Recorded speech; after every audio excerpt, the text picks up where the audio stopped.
안녕하세요. 행정복지위원회에서 부위원장을 맡고 있는 조촌동, 개정동, 경암동, 중앙동, 구암동 출신 김영란 시의원입니다.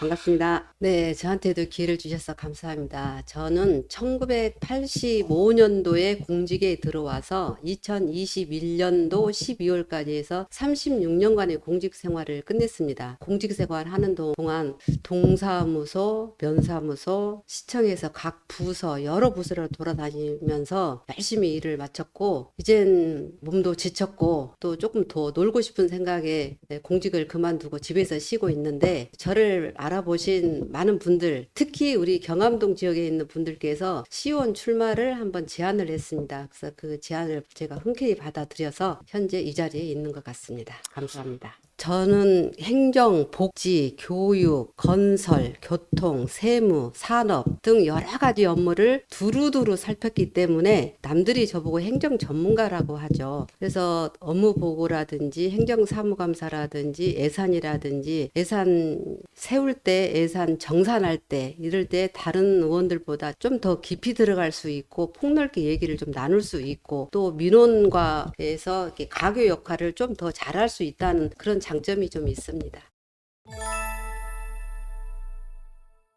자, 제가 바람됐던 일, 저도 한 두 가지 정도로 한번 말씀을 드려보면, 저는 이제 당선되고 얼마 안 있어서 저한테 편지 한 통이 도달을 했어요. 편지 내용을 읽어보니, 우리 군산시에는 보훈단체, 9개의 보훈단체 약 4천 명의 보훈 가족이 있어요.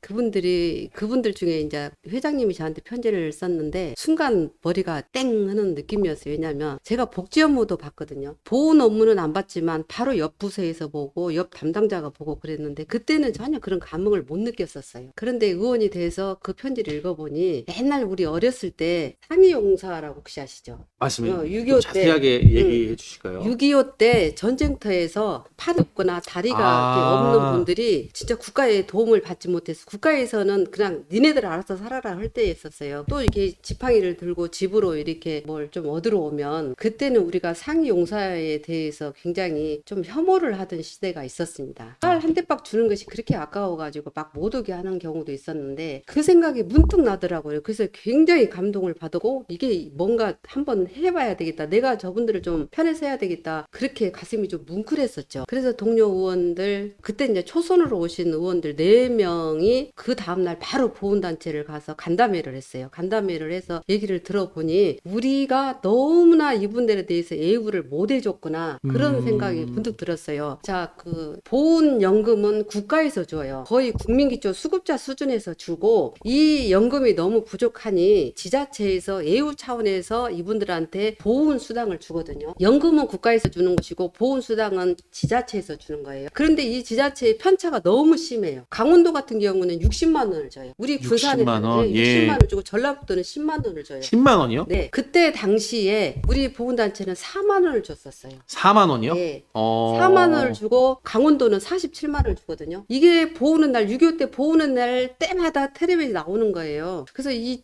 자료를 보니까 너무 했구나 해서 간담회 요지를 가지고 다시 바로 시장님한테 갔죠. 이런 실정을 말씀을 드렸어요. 우리가 너무 보훈 가족들, 보훈 유공자에 대해서 예우가 부족합니다. 그때 시장님께서 이제 담당자를 오라고 해가지고 우리가 14개 시군에서 상위에 들어간다고 했는데 의원들 말 들어보니 하위에 있는데 어떻게 된 거냐 이제 이렇게 질책을 했고 시장님께서 적극 검토를 해주시겠다 이랬고요. 우리는 다시 또 돌아와서 동료 의원들하고 그런 내용을 가지고 간담회를 하고 의원 찬성표를 이끌어 가지고 결국에는 10만 원으로 인상을 한 적이 있어요. 4만 원에서 10만 원이. 4만 원에서 10만 원. 그래서 그분들이 엄청 고마워했고 또한 저희가 조금 소홀했던 부분에 대해서 그만큼이라도 올려줘서 좀 괜찮기는 하나 지금 이제 지역별로 편차이가 너무 심하다 보니까 국가에서는 지자체에서는 18만 원 정도의 보훈수당을 주도록 권장을 하고 있어요. 그런데 우리 군산시에서는 올해 14만 원, 12만 원 그렇게 받습니다. 14만 원 당사자가 직접 그 유공자였을 경우, 그 다음에 12만 원은 그 가족들, 미망인이라든지, 그 다음에 1세대 아버지가 전장에서 돌아가시고 내가 그 보훈 가족이 됐을 경우에 12만 원 그렇게 받고 있는데 아직도 권장 수준까지 가려면은 차이가 좀 있네요. 많이 더 노력을 해야 될 것 같습니다. 제가 공직에 있었을 때 업무를 보던 업무를 시의원이 돼갖고 조례로 만든 것이 가장 보람되고 기분이 좋고 그렇습니다. 내용은 뭐냐면 내가 공직에 있었을 때는 아동 양육시설 옛날로 예. 말하면 고아원이죠. 그렇죠. 예. 6 지금 군데가 이름이 있었어요. 바뀌었잖아요. 이름이 이제 예. 아동 양실로 바뀌었어요. 또 영아 전담 시설이라고 해가지고 7세 미만의 아동만 케어하는 데가 있었는데 그게 모세스 예. 영아원이거든요. 그 업무를 봤을 때 밤 2시, 3시에 전화가 와요. 누가 아기를 우리 그 영아원 앞 놓고 갔어요. 그렇게 전화가 오면 바로 시에서 승인을 해줘야 됩니다. 빨리 아기를 병원에 데리고 가서 건강검진 받고 아기 보호해 주세요. 이렇게 이제 지시가 떨어져야 모세스 영아원에서는 그 아기에 대해서 보호를 하면서 이제 또 그 경찰에다 신고를 하는 그런 절차가 있습니다. 한 번은 참 안타까운 일이 있었어요. 그리고 부모들이 정상적인 부모가 아기를 낳아서 이렇게 유기를 하면 그나마 건강할 텐데 미혼모가 아주 영양 상태도 좋지도 않는 상태에서 아기를 유기를 했을 때는 그 아기의 생명까지도 유태유태하거든요. 그러니까 아기 또한 음. 약한 상태. 아주 약한 상태에서 예. 이렇게 하죠. 그래서 제가 그런 것들을 행정 처리를 하다가 우리나라는 이 혼인 제도가 있잖아요. 예. 아버지가 미혼부가 출생신고는 그때 당시는 못했어요. 그러니까 미혼모들이 아기를 어떻게 할 수가 없었어요. 도저히 키울 능력이 안 되고 집에서 반대를 하고 예. 그러면 그 아기를 어디든지 간에 유기를 하거든요. 방송에서 계속 나오잖아요. 영아 유기된 사건. 예, 맞습니다. 예. 그래서 저도 굉장히 안타깝게 생각하고 한 그 업무를 2년 정도 봤는데 또 다른 업무를 보다가 이제 시의원이 딱 돼서 제일 먼저 관심 갖던 분이 그거이거든요. 그래서 제가 5분 발언을 했는데 그 5분 발언에 모세스 영아원에 베이비박스를 설치하자. 베이비박스. 네, 예. 베이비박스를 설치해서 그 유태유태한 영아들을 우리 국가에서 보호를 하자. 그 발언을 하고 그 발언이 아마 복지부로 이제 건의상으로 가요. 우리 의원들이 발언을 하면 해당 부서 그렇죠. 부처, 예. 부처로 다 가서 정책 건의를 하는데 베이비박스를 설치를 하면 기존에 어디 서울 어디 교회에서 하잖아요. 예, 맞습니다. 예. 그랬는데 유기 아동들을 오히려 양성시킨다, 양상한다 해가지고 그게 또 안 됐어요. 안 되고 그때 당시 이제 국회의원들이 여러 가지 그때가 몇 년도 정도 될까요? 그 법이 2022년도에 이건 동전의 양면이라고요. 그렇죠. 예, 맞습니다. 자, 예. 아기를 키울 수 없으니까 아기를 버린 거 아니에요. 아기를 키울 수 있으면 왜 버려요? 키우겠죠, 그렇지. 당연히. 예. 그런데 이것을 오히려 이걸 제도가 이런 제도를 만들어 놓으면 아기를 더 버리니까 안 된다. 이건 모순이잖아요. 그러던 찰나에 이제 국회의원들이 뜻을 모아가지고 어떻게 했냐면 보호 출산제를 만들어서 아기를 낳아라 이거죠. 아기를 낳으면 산모의 개인정보, 산모의 모든 인적사항은 철저히 보호를 해주겠다. 그렇게 해서 지금은 아기가 건강한 아기도 낳고 그 예. 아기들이 국가의 보호를 받고 있잖아요. 그 다음에 이제 아동수당도 주고요. 그래서 저는 그런 절차를 받아서 제가 만든 거 조례 중에 하나가 군산시 위기 임산부 및 위기 영아에 대한 보호 및 상담 조례를 만들었어요. 의원들의 가장 보람된 것은 저뿐만 아니라 모든 의원들이 자기가 맡은 분야, 자기가 관심 있는 분야를 찾아가서 듣고 검색하고 여러 가지 조례를 검토해서 만든 것이 우리 군산시 조례가 만들어지거든요. 그런 조례 만드는 것을 굉장히 뿌듯하게 생각을 하고 있어요. 그래서 저는 많은 조례 중에서도 당시 이것은 제 업무하고 연관돼서 예. 실제로 피부로 느끼고 산모도 살고 아기도 살려야 되겠다. 그럴 때는 정말 보이지 않는 곳에서 우리가 다 케어를 해야 된다. 이런 차원에서 만들었기 때문에 어떤 조례보다도 좀 생각이 나고 그렇습니다. 국회에서 이 법이 만들어지고 난 뒤에 그때 당시 그 보호 출산제로 아기를 조사해 보니까 2023년도에 조사를 했을 때 전국적으로 53명이 그 케어가 되고 보호가 되었다. 그렇게 제가 그 방송을 좀 본 일이 있습니다. 일단 아동시설에서는 고등학교가 끝나면 퇴소를 해야 돼요. 그렇죠. 그러니까 대략적으로 만으로 18세. 만으로 많으면 18세인데 예. 18세, 19세가 돼도 고등학교를 졸업해야만 갑니다. 그리고 이제 경우에 따라서는 이제 대학도 갈 수 있어요. 대학도 갈 수 있는데 대학을 가게 되면 저희가 청년을 아까 청소년 보호법에 의한 청소년은 24세까지거든요. 예. 청년들은 다시 그 시설에서 다시 그 숙식을 할 수가 있어요. 그리고 18세가 돼서 퇴소를 했을 경우에는 그냥 퇴소를 한 것이 아니라 퇴소 정착금이라고 자리 정착금이라고 그걸 일부를 좀 주고요. 그다음에 그 애들이 일부가 얼마 정도 될까요? 대략적으로 500만 원. 500만 원 지금은 조금 더 될 겁니다. 지금 좀 더 되고 그다음에 이제 본인들이 시설장들께서 있을 때 1대1로 후원을 다 연결을 시켜요. 그래서 그 후원에 예. 뜻이 있는 분들이 한 명씩 연결을 해서 해서 그 아들이 클 나갔을 때 그 통장을 좀 같이 가져갈 수 있도록 하고 또 우리 관에서 행정에서는 이 애들의 반드시 취직을 하도록 권하고 있습니다. 일단 본인의 희망에 의해서 나가는데 퇴소를 할 때에는 반드시 시설장님들이 이번에 아동이 20명이 퇴소를 한다. 그 20명에 대해서 전부 취업한 것을 행정에다 제출을 합니다. 근데 제가 이제 그 업무를 굉장히 소신 있게 애착을 가지고 업무를 봤는데 이것이 있습니다. 시설장님들은 그 최소 중소 기업 이상으로 취직을 시켜요. 그런데 짧게는 한 달, 조금 많이 가면 한 6개월 정도 있으면 대부분이 다 퇴사를 해버려요. 그래서 그 원인도 들어봤는데 이유는 일단 회사에 들어가면 관계를 형성하잖아요. 관계를 형성하면 친구가 돼요. 너 어디 학교 나왔어? 엄마는 뭐해? 아빠는 뭐해? 그러면 자기 가정사가 나오잖아요. 그리고 예. 이것이 내 입에서 나가는 순간 이건 이미 비밀이 아니에요. 그렇죠. 나 어디 아동시설에서 자랐어. 나 부모가 어렸을 때 나 버려가지고 엄마 아빠 얼굴도 몰라. 이것이 나가는 순간 자존감이 떨어지고 편견을 보고 그 다음에 어떻게 됐든 간에 그 평가에서 본인이 위축이 되는 거죠. 그렇죠. 그렇기 때문에 뭔가 공감을 형성하고 나는 너하고 더 잘 지내고 싶어서 얘기를 했는데 이게 나한테 그냥 더 나쁜 것이 돼가지고 돌아와서 또 자기네들끼리 이젠 살아요. 전에 향원장이라고 있었어요. 구성로 앞에 향원장에서 몇 명이 이렇게 모여서 이렇게 살았었거든요. 십시일반 여관 같은 데라고 네, 봐야겠네요. 그렇죠. 그래서 그 향원장에서 또 이렇게 끼리끼리 뭉쳐 있다가 좀 살다가 요게 이제 결혼할 나이가 되면 세상을 찾아서 결혼을 해야 되는데 결혼 자금이라든지 이런 기반이 전혀 없잖아요. 그래서 그런 것들은 국가에서 보호를 못 해주는 거죠. 성인이니까. 그러니까 이 사람들은 자기가 굳건하게 자립심을 가지지 않는 한 굉장히 어렵게 생활을 한다는 거예요. 그리고 이제 거기에서 입양까지 제가 업무를 봤는데 어렸을 때 입양을 돼버리면 그 애는 진짜 행운아예요. 기억을 좀 못했을 때 입양이 되면 그 애는 엄청 잘 운이 좋은 거죠. 또 이렇게 입양이 조그마한 남자애보다는 여자애들이 훨씬 입양은 좀 잘해요.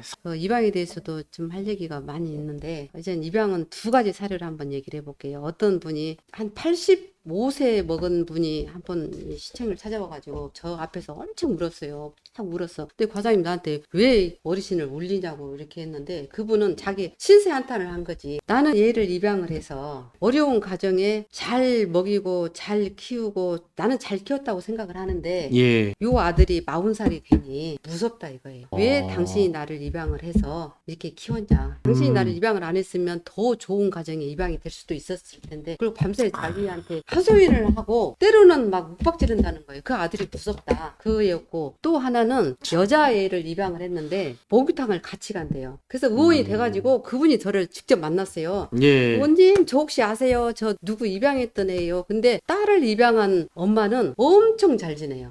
친구 같고. 그래서 그런 것이 있어요. 제가 업무를 봤을 때는 그때는 아무래도 이제 남자 여자 약간 편견도 좀 있었고요. 또 사회생활을 남자들이 좀 많이 했었어요. 가정에서 가사 생활을 좀 하고 육아에 전담하던 그런 시절이었었으니까. 근데 지금은 오히려 아까 봤잖아요. 공직사회도 여성이 훨씬 더 많이 들어오고 또 어떤 일을 할 때에는 당당한 여성들이 좀 많아요. 저도 여성 의원으로서 어려운 점은 가정 말고는 좀 없어요. 제 친정 어머니께서 저희는 이제 친정이 조금 이렇게 동네에서 외따로 있었는데 우리 아버지가 계셨을 때는 불만이 니네 아버지 왜 점심 차려주러 가야 된다. 경로당에서 놀다가 경로당에서 놀다가 점심 차려줄 때마다 아버지한테 가는데 좀 몇 번 푸념을 하시더라고요. 그러다가 아버지가 딱 돌아가시니까 집에서 텔레비 소리가 너무 크게 들려요. 대문까지. 그래서 엄마 왜 이렇게 소리가 이렇게 대문까지 크게 들리냐고 그러면은 집에 말할 사람이 없어요. 네 아버지가 누워있을 때 아파서 누워있을 때는 그래도 동네에서 갔다 와가지고 얘기라도 하고 눈 깜빡깜빡하고 이 손짓이라도 뭐 들어준다는 뜻이잖아요. 그런데 이제 그마저도 아버지가 안 계시니까 적적하다는 거죠. 그래서 우리 친정엄마가 나한테 아무리 너가 똑똑하고 잘났다 하더라도 너 혼자 됐을 때를 생각해봐라. 절대 집안에 소홀히 하지 마라. 그 말씀은 그때 당시 우리는 다 공감했었던 때니까. 마찬가지 이제 저는 좀 술도 좋아하고 저녁에 사람 만나기도 좋아하는데 때로는 남편 눈치가 보긴 해요. 근데 이 방송을 듣고 있을 우리 남편한테는 또 엄청 미안하기도 하죠. 매일같이 혼밥을 먹어야 되는데 혼밥을 먹는 것이 전 세계에서 우리나라가 하위예요, 하위. 남자들 얼마나 불쌍해요. 실컷 젊었을 때 돈 벌어다 주고 이제 늙어서는 안방 딱 차지하고 그냥 뭐 4식이, 3식이, 5식이. 예. 그래서 이 자리를 빌어서 당신한테 정말 고맙고 미안하고 감사하고 사랑합니다.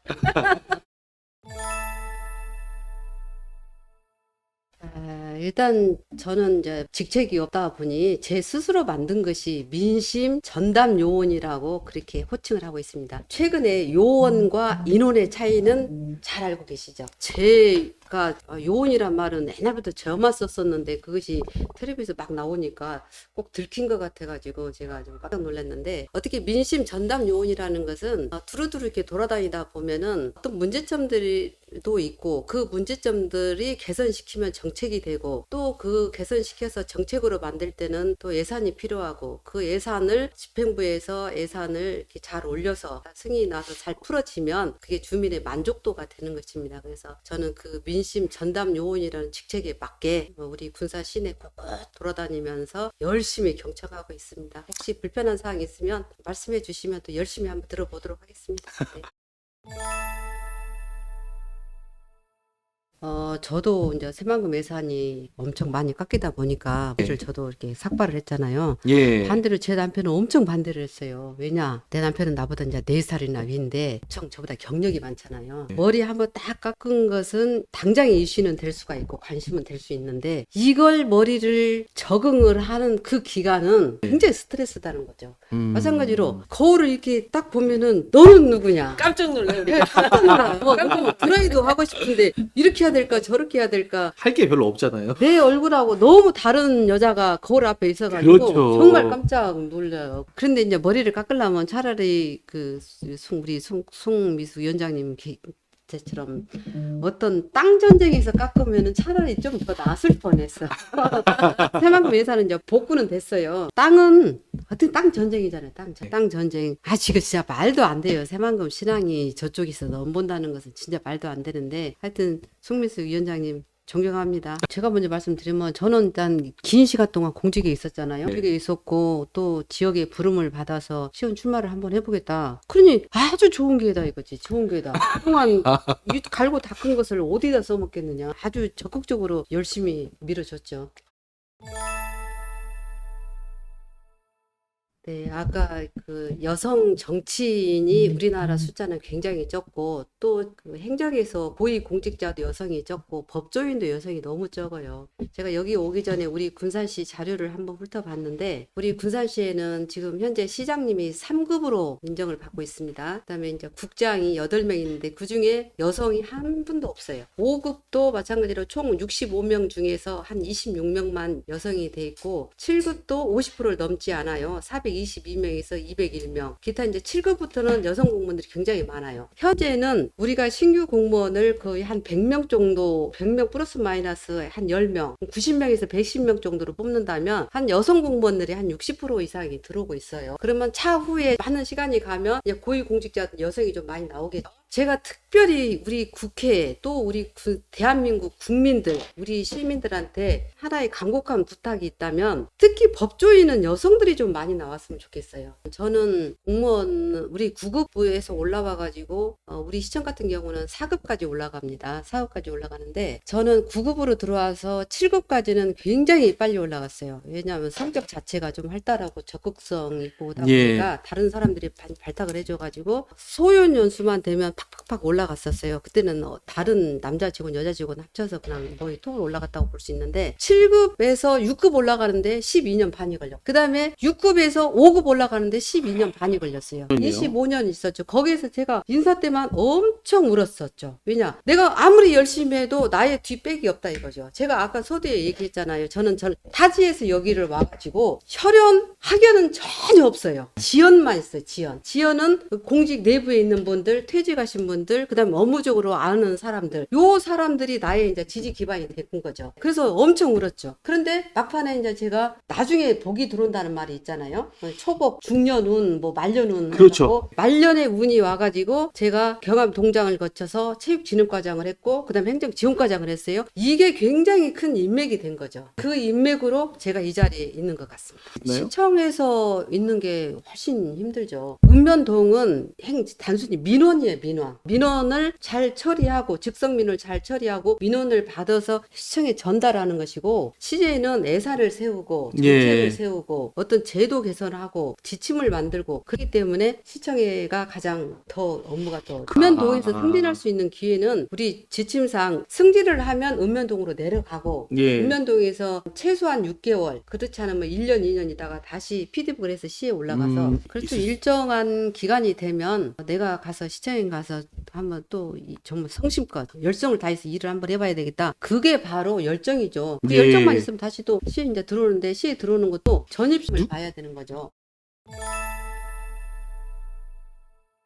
저도 유튜브 방송은 처음이었어요. 처음이어서 혹시 실수할까봐 조금 메모를 해왔는데, 또 그 메모 보기도 좀 그래요. 이게 잘 이렇게 연결이 좀 잘 안 되기도 해서. 그래서 혹시 더듬더듬 버벅버벅 한 것이 있다면은 널리 이해해 주시 좀 부탁드리겠습니다. 여성 정치에 대해서 말씀을 하셨지만, 여성 의원이라고 해서 여성 정치만 한 것이 아니라 결국에는 군사 시민 모두를 위한 정치이기 때문에 어디 한 군데 국한되지 않고 모든 일에 최선을 다하는 그런 의원이 되겠습니다. 그리고 저 같은 경우는 행정에서 다방면에 근무를 했고, 또 어떤 정책 결정이라든지 또 제도 개선이라든지 이런 것도 맡아서 해봤기 때문에 민원이 오면 섣불리 와서 흑백을 가리기 전에 먼저 경청을 하고, 또 사무실 들어와서 공무원들하고 그 내용에 대해서 토론도 하고, 그래서 좀 진지하게 받아들이려고 하고 있습니다. 대다수의 민원인들은 의원한테 얘기하면 금방 해결된다 이렇게 생각하시는 분들이 가끔 있더라고요. 사실은 그렇지가 않습니다. 의원은 어디까지나 민원을 경청하고, 그 경청한 내용을 행정에다가 전달하고, 그 전달 내용이 잘 개선되고 제도화되고 예산을 세워서 개선될 수 있도록 역할을 하는 것이 시의원입니다. 아무쪼록 오늘 좀 부족한 면이 있을지 모르겠으나 앞으로도 여러분들을 위해서 최선을 다할 것을 약속드리겠습니다. 감사합니다.